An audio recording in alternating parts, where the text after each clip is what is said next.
اسلام معاشرے کو یکجان کرتا ہے، ہر فرد کی عزت کی حفاظت کرتا ہے، ہر فرد کے احترام کرتا ہے، اس کے مال کی، اس کے جان کی حفاظت کرتا ہے۔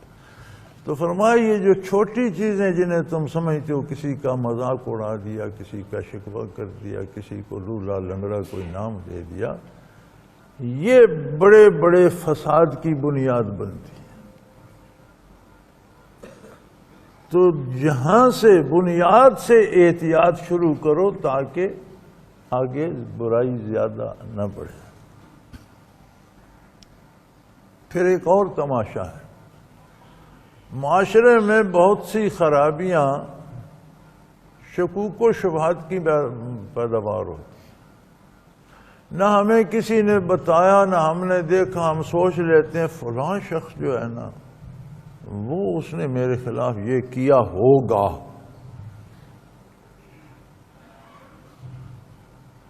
اب اس ہوگا کے بنیاد پہ ہم کچھ اس کے خلاف کہتے ہیں، وہ بات اس تک پہنچتی ہے، پھر وہ اس سے زیادہ ہمارے خلاف کہتا ہے، پھر وہ ہم تک بڑھتے بڑھتے دشمنیاں، قتل و غارت، تباہی تک جا بات پہنچتی ہے۔ بات اصل میں ہوتی کچھ بھی نہیں۔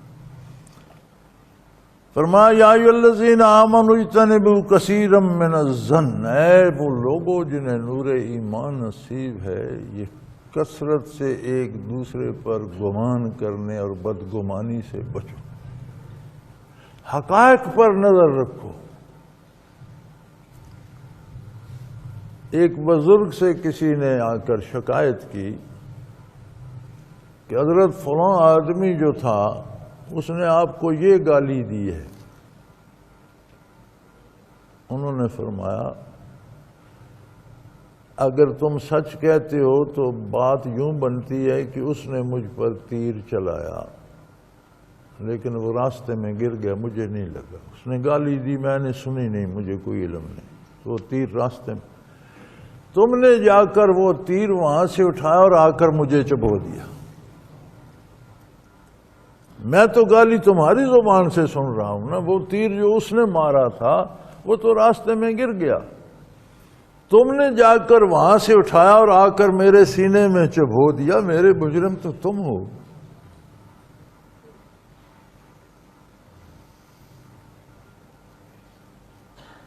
تو فرمایا یا ایھا الذین آمنوا اجتنبوا کثیرا من الظن، یہ کثرت ظن سے بچو۔ ویسے ہی لوگوں پر بدگمانی نہ کہ اس نے ایسا کہا ہوگا، اس نے ایسا کیا ہوگا۔ اچھا یہ کہا کرنے کو چھوڑیں، ہم تو یہ سوچتے ہیں وہ میرے خلاف یہ سوچ رہا ہوگا۔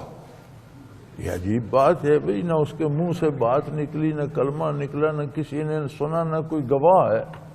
نہیں اس نے یہ سوچا ہوگا میرے خلاف۔ فرمایا یہ جائز نہیں ہے، حقائق پہ باتوں کی بنیاد رکھو، حقیقت پر نتیجہ مرتب ہوتا ہے، اوہام پہ نہیں۔ ان بعض الظن اسم، اور بعض جو ہوتے ہیں گمان، یہ تو ہوتے ہی سخت گناہ ہے۔ یہ تو آپ کسی نیک آدمی کے بارے بھی سوچ سکتے ہیں اس نے میری برائی کی ہوگی، کتنا ظلم ہے کہ وہ اللہ کا نیک مقرب بندہ ہے، اللہ کی اسے رضا حاصل ہے، تم اس کے بارے برائی سوچ رہے ہو۔ اس لیے یہ جرم بن جاتا ہے۔ وَلَا تَجَسَّسُوا، اور ایک دوسرے کی جاسوسی بھی نہ کیا کرو کہ پیچھے لگے رہو، اچھا بتا یار فلاں گیا تھا کیا ہوا، فلاں نے وہاں کیا کہا، اس کا آپ نے کیا سنا۔ اللہ کا خوف کرو، معاملہ اللہ سے رکھو، حقائق پر نظر رکھو۔ وَلَا تَجَسَّسُوا، ڈھونڈتے نہ رہو کہ کس میں کون سی کمی ہے، اس کو وہ تانا دیا جائے، کس میں کون سا عیب ہے وہ بیان کیا جائے، لوگوں کو بتایا جائے۔ فرمایا یہ درست نہیں ہے۔ وَلَا يَغْتَبْ بَعْضُكُمْ بَعْضًا، ایک دوسرے کی غیبت نہ کیا۔ خواہ وہ بندہ موجود نہیں ہے، تم اس کے گناہ گننے بیٹھ جاؤ۔ ایک بزرگ سے کسی نے پوچھا حضرت ہم بات تو کرتے ہیں، میں کہتا ہوں فلاں چور ہے اور وہ واقعی چور ہے، تو یہ بھی غیبت ہوگی؟ فرمایا غیبت تو تب بھی بنتی ہے کہ جب اس میں وہ گناہ ہو اور اس کے پس پشت آپ لوگوں کو بتائیں، یہی غیبت ہے۔ اگر اس میں وہ جرم ہے ہی نہیں اور آپ کہہ رہے ہیں تو یہ تو بہتان ہے، یہ تو اور بڑا ظلم ہے۔ اگر اس بندے میں وہ خرابی نہیں ہے جو آپ بتا رہے ہیں تو یہ اس پر بہتان ہے، یہ اور بڑا ظلم ہے۔ اس بندے میں وہ خرابی ہے تو اس کے سامنے بیان کرو کہ یار یہ اچھی بات نہیں ہے۔ ہاں ایسے مثلا کوئی نشئی ہے، آپ ایسے ادارے کو بتاتے ہیں جو نشیوں کا علاج کرتا ہے کہ بھئی فلاں میں بھی یہ بیماری ہے، تو یہ شکایت یا غیبت نہیں ہوگی۔ کوئی جوا کھیلتا ہے، چوری کرتا ہے، باز نہیں آتا، آپ پولیس کو یا اس محکمے کو بتاتے ہیں جو اس کے روکنے پر ہے، تو یہ غیبت میں نہیں آئے گا۔ لیکن مجلس میں بیٹھ کر محض اس کی توہین کرنے کے لیے آپ باتیں کرتے ہیں تو یہ غیبت میں آئے گا۔ جس میں وہ گناہ ہے پشت پیچھے وہ لوگوں میں بیان آپ کریں تو یہ غیبت ہے۔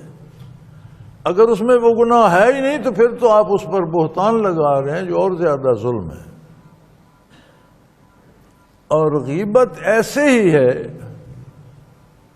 اَيُحِبُّ أَحَدُكُمْ أَن يَأْكُلَ لَحْمَ أَخِيهِ مَيْتًا، تم میں سے کوئی پسند کرے گا کہ اپنے مردہ بھائی کا گوشت کاٹ کاٹ کر کھائے؟ فَكَرِهْتُمُوهُ، تم اسے کتنا برا سمجھتے، ایسا تم سوچ بھی نہیں سکتے۔ مردہ بے حس ہوتا ہے، اگر کوئی اس کا گوشت کاٹنا شروع کر دے تو مردے کو تو کوئی نہیں پتہ چلتا، نہ اسے تکلیف ہوتی ہے، اس کا باطن کھل رہا ہوتا ہے، ہڈیاں ننگی ہو رہی ہوتی ہیں، پیٹ کھل رہا ہوتا ہے۔ فرمایا جب غیبت کرتے ہو تو دوسرا موجود نہیں ہوتا، اسے نہیں پتا ہوتا تم کیا کر رہے ہو، لیکن اس کے پردے چاک ہو رہے ہوتے ہیں، ہڈیاں ننگی ہو رہی ہوتی ہیں، پیٹ کھل رہا ہوتا ہے۔ تو یہ تو ایسا ہی ہے جیسا تم ایک مردے کو نوچنے لگ گئے۔ وَاتَّقُوا اللَّهَ، یہ ساری باتیں، یہ بدگمانیاں، یہ شکوے، یہ برا سوچنا، برے نام رکھنا، غیبت کرنا، ان سے کیسے بچو گے؟ وَاتَّقُوا اللَّهَ، اللہ جل شانہ کے ساتھ تمہارا جو تعلق ہے اسے پیش نظر رکھو کہ اگر میں ایسا کروں گا تو میرا رب ناراض ہو جائے گا، تب بچ پاؤ گے۔ تقوی ایک تعلق ہے ذات باری کے ساتھ جس میں بال آنے کا ڈر ہو، تو اس سے وہی بچ سکے گا جسے تقوی نصیب ہوگا اور احساس ہوگا کہ میں مسلمان ہوں، میں اللہ کا بندہ ہوں، میرا بندگی کا تعلق ہے میرے رب سے، اس بات سے مجھے اللہ نے روکا ہے، میں کروں گا تو اس تعلق میں دراڑ نہ آ جائے۔ سو اگر بھول چوک چھوٹی موٹی کو غلطی ہو جائے، ان اللہ تواب الرحیم، جو صاحب تقوی ہے، جو اللہ سے تعلق کو بچانے کے لیے ان چیزوں سے بچتا ہے، اگر اس سے بھی بتقاضۂ بشریت غلطی ہو جائے تو یقیناً اللہ توبہ قبول کرنے والے اور رحم فرمانے والے ہیں، پھر وہ توبہ کرے۔ توبہ کا مطلب ہوتا ہے کہ گزشتہ پر دکھ ہو اور آئندہ وہ حرکت نہ کرنے کا عہد کر لے۔ اللہ توبہ قبول فرما لیتے ہیں اور رحم فرمانے والے ہیں، رحیم ہیں، اس پر رحم فرماتے ہیں۔ اب یہ باتیں ایسی ہیں کہ اگر یہ معاشرے میں اپنا لی جائیں تو ذرا سوچیں کہ کتنا خوبصورت معاشرہ ہو جائے۔ ہاں، ہر کوئی ایک دوسرے کی عزت کرتا ہو، ہر کوئی ایک دوسرے کو محترم سمجھتا ہو، کوئی کسی پر عیب چینی نہ کرے، کوئی کسی کی غیبت نہ کرے، کوئی کسی پر ناجائز شک و شبہ نہ کرے، تو کیسا معاشرہ ہو؟